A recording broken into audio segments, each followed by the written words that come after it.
Hello, this is Cynthia Reed. I'm the Senior VP of Marketing Communications for the Greater Oklahoma City Chamber. I am really excited today to have Hailey McDermid with us from the Pump Bar to talk about a project they've been working on during this crisis. So, Hailey, first, let's talk about the two bars that you operate in Uptown, Bar and the Bunker Club. Tell us what was going on in those glorious pre-COVID days.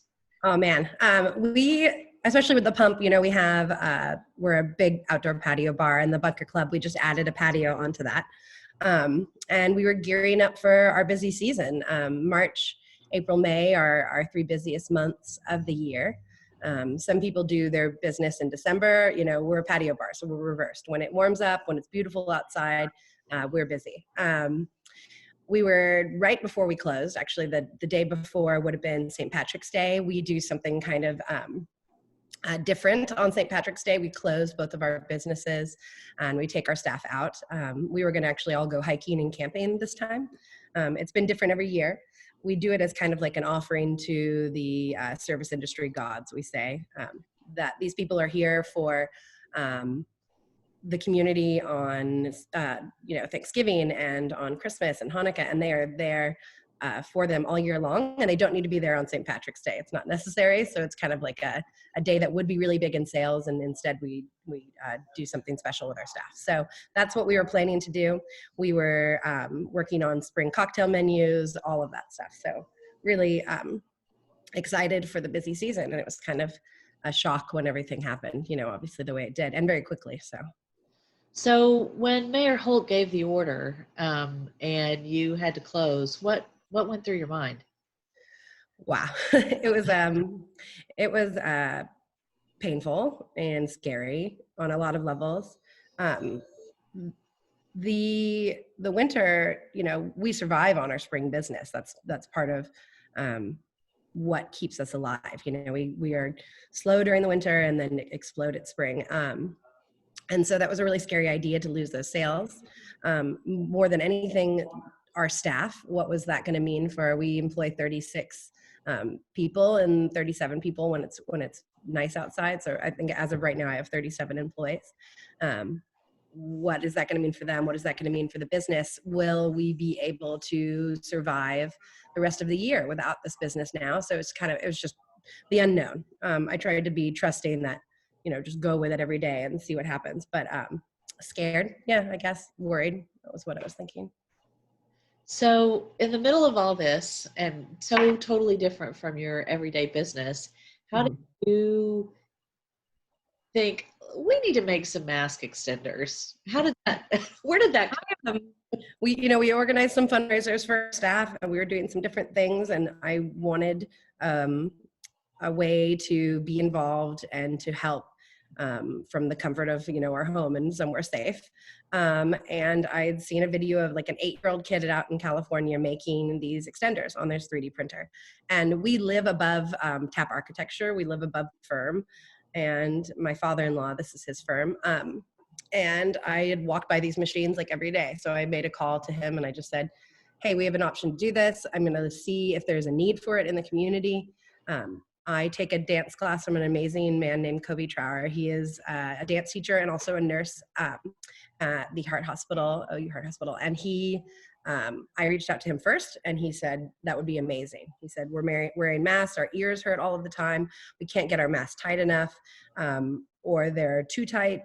When they slide off of our ears, we're having to touch the front of the mask, which then put us in danger. So I asked him first and made him a batch of 100, and he originally only wanted 10. I sent him with 100. He asked for more. And so from there we said, okay, we're going to need a bigger boat. We're going to need help. Anthony called AIA. They got different architects to start printing. 2 of my regulars from the Pump Bar started printing them as well, which was kind of amazing. It's slow going. These machines are behind me are a little older. They print, here, I'll show you one. Here they are. So this is, you attach it, they bend, and you can put the mask little on these guys, and then it takes the pressure off the back of your ear and then also lets you tighten the mask. They print 8 every 2 hours on each machine. So, 16 every 2 hours. So it's slow going. Some people with newer machines, they go, oh, you still there? Yep, we're We've still got here. it. Okay, you're good. Perfect. Some machines go faster, but ours, everyone is just kind of, you have to man them. You have to change them over every 2 hours. It's not like you really need a team to do it. We fortunately live upstairs, so I would set an alarm every 2 hours, and for 45 days, that's what we've been doing. I just come back down here, change it. The guys in the office here, they change it over during the day, and then I'm like the night nurse for these machines. But it's been good. So you were up every 2 hours all night long? I would give myself the normal sleep schedule. I would just do good, it until then. Okay, good. I think on the night it's been convenient. On the nights I just couldn't sleep, out of stress, whatever. I think we're all going through that. Then I would just hang out down here and like watch a movie, change the machine over. So how many extenders have you made, or is your project been a part of at this point? We've done over 2,000. So our big first order, not an order, I mean, we're donating them. One of our regulars, he runs all of the EMSA trucks for Oklahoma City and Tulsa. And so I'd sent out that initial order of 100 and not really knowing how many we'd need to print. And then he called me and said, my guys on the trucks really need them. We've got 3 people sometimes on a truck at a time. I think in the end, we printed 800 for him. We did 1,200 for the Children's Hospital, OU Children's Hospital. And then we've just done a couple different bigger orders. We sent another one of our regulars. She is a ICU nurse at OU. And they have like the most cases there at that hospital. And so we sent her with a little over 100, and we're sending out another order to her as well. So I think over 2,000 now. I've lost count a little bit, but. Wow, it's such a project. Yeah. So besides the help you've provided, you've also had help from the house. Oh my God. Tell us about them and how they've helped you. Like in so many ways. Chris Cox is incredible. He's been one of our champions at the pump since the beginning. He and his friends are great regulars. They support us. They did their launch party there for his firm. About, I think like 2 days after we closed, I just felt helpless. I guess that would be another answer to your question earlier. What did you feel? I felt really helpless, not knowing how to help the staff. We're mom and pop, it's like I would have loved to have been able to keep my staff on and pay them. It was not realistic. So I was feeling just kind of really down, really sad, scared. And I got a phone call from Chris, and I answered, and he said, I've got an idea. And this was his first idea. He's like, I want to do a fundraiser. I'm going to take care of everything. I'm going to set it all up. We're going to have your staff there. I want to highlight these people that have been amazing to me. I want to help them. And I just started bawling. I was really moved. I said, Chris, I feel like I always have an answer for everything. And I'm a bit of a control freak. And I don't have an answer for this. And it's terrifying, And he said, I want to help. And he did. He set up the first interview. We tried to do it at the pump. We had internet issues. We went over to the bunker and did it behind the bar at the Bunker Club with myself, Megan Hensley, and Rainier Crespo. And it was a ball. We had so much fun, and we raised $2,000 that day. We did another one with highlighting some of the other staff. About a week later, we raised another $2,000. My favorite so far, and I think we're going to do another episode, is we did Boylesque. And we took our bar backs and like door guys and some of our male bartenders and just people that do not do burlesque or are not naturally performers, and let them make a burlesque routine with no guidance, just whatever they wanted to do, and let them perform. We raised $3,000 that day. That was amazing. It was a lot of fun. We did it live with them. And then Chris has then jumped all over the neighborhood now, and he's done stuff with Gaiudes and with the other room, and a bunch of just love that he's put into Paseo. He did Friday night on the in the Paseo live, which was really cool. And now we're planning for the Pump Bar and Bunker Club another Boylesque with maybe some guest stars from some of our female staff too. But yeah, that's gonna be our next step. Well, that's super. I know we all miss being out and hanging out and places like Uptown and Paseo Mhm. and we're Midtown. We're all looking forward to being able to come back and join Yeah. you. You know when you guys are going to be able to open yet, or? So we would be, allowed to open on May 15th. Ian and I feel that it's too soon. As much as we desperately want to be open and our staff desperately wants to be able to work, we've been talking with them and staying in connection daily. Everybody feels it's too soon.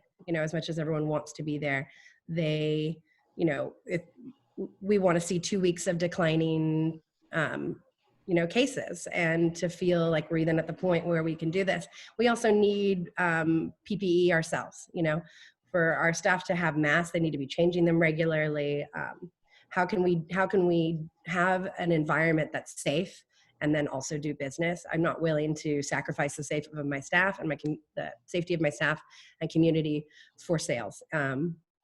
So we're just kind of planning that now. We're meeting as a group in a park spread out on May 17th, and we're going to kind of just talk about what this will look like, what we will need, what is everybody's ideas. And then I think we're set for June 1st is our plan. And then we're just going to kind of, see what happens. If we have, what I would love to see, and maybe it would be amazing, is decreased numbers. And then we could open sooner but we're just going to kind of wait and see for now. But June 1st is the plan. Okay. Do you have any final thoughts or anything else you want to share? Some positivity. I have been so impressed by the amount of support that we've received from our community. Everybody is struggling financially on some level, or scared or worried about what the future is going to look like. And it's been incredible to me, the amount of people that have reached out, that have asked how they can help. My staff has been they blew my mind. All of this happened, and I was just so anxious and fearful that I couldn't help them in the ways I wanted to. And they were incredibly understanding. And at any point were they not, were they you guys should do more. They knew that we were doing everything that we could, and they were really vocal and appreciating that. And that just it moved me incredibly. Because it's the people who have so little and then are giving so much of themselves emotionally and of their time. So I just think that I didn't need it renewed. I love my community. It just brought out so much of the best in my community through all of this. And I'm just really grateful for that. Even Molly reaching out was awesome to talk to her. So everyone's been great. So I guess that's it for us. Thanks, Hailey. Thanks so much for joining us, and thanks for telling your story. Definitely. Anytime. Okay. Take care.